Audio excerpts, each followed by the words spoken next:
So my darling, you have traveled a lot of miles to get here to Quebec.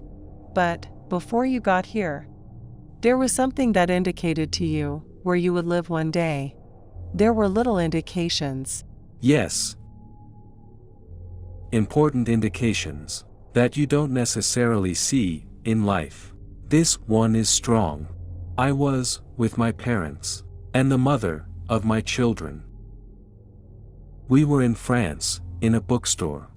And I often looked at esoteric books, because I was interested in that. I discovered 2 little white books. The Secret Government, The Origin, Identity, and Purpose of MJ-12. By William Milton Cooper, written by Richard Glenn. I had these books in my hands. When I got to the checkout, the cashier said to me, "Where did you find these books?" "In the esoteric section, because we don't sell these books here," she said. "I can sell them to you cheap." It was as if someone had dropped them off. And yet, they were in a rack. I thought, what the hell are these 2 white books with a triangle on them? I grabbed them. Read them. Saw inside that they were about alien greys. And I think, wow, that is really impressive. Those books stayed on my night table for many years. More than 20 years later, I decided to immigrate to Canada. To Mont Saint Hilaire, precisely. And when I move, I open my boxes, and I find these small books, and I say to myself, what a beautiful memory. And I look at the editions. These are the Louise Curto editions. And I look at where the editions were published. Maybe they made other books. And guess what? It's written in Beloy. 20 years ago. I had books falling from the sky. How did they get there? Not listed in the bookstore's inventory, which mysteriously arrive in my hands, and which tell me precisely the city where we currently live, the country, the province. One chance in how many millions of millions that I had been told the place where I would live. When you came here, you had an interview with Richard Glenn. Yes. I met the author of the 2 books in a bakery in Saint Hilaire. I said, "Richard, do we know each other?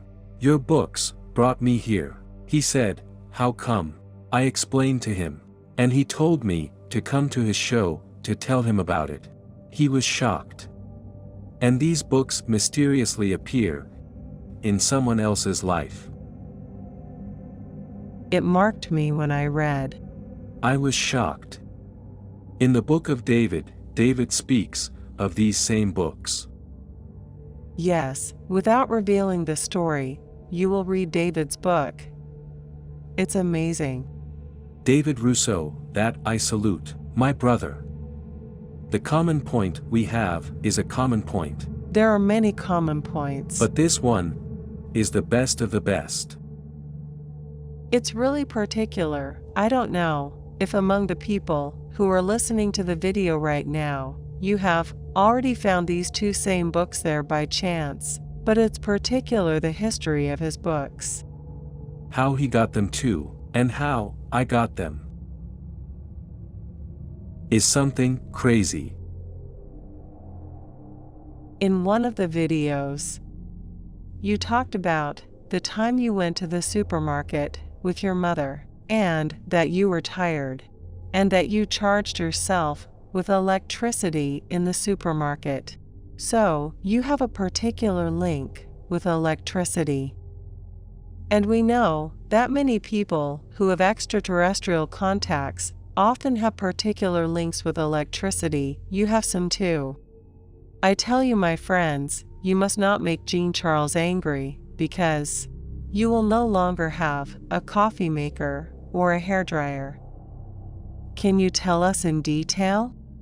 In detail, I don't want to implicate people without naming them. But when I really have something deep, something that makes me sad, there is a connection with electricity that is quite impressive. like when I had experienced a heartbreak. Well, all the lights in the house burned out. More than 25. So, when I sold my house, the realtor asked me if there was a problem with the electric counter, because all the lights were burned out. Finally, I managed to get out of it. I had all the bulbs changed. And then, there is also the fact that there are things that I am able to recharge. I can take some, but also I can give some. At a conference where I was, at a seminar, there was a laser pointer that did not work anymore. I asked the person to give me the batteries. I held them for a few seconds. He put them back, and he was able to finish his conference the next day, you see. So, that's it. But there are lots of cases like that, the batteries of your children with their remote control car. Even the children's computers, when they don't work. I put my hand down, and it restarts. Even though they did all the right things to make it restart. Yes, it's like that with electricity. And many other things. I observed, it's always related to my state of mind. In fact, when I'm not well, either I recharge, or I explode.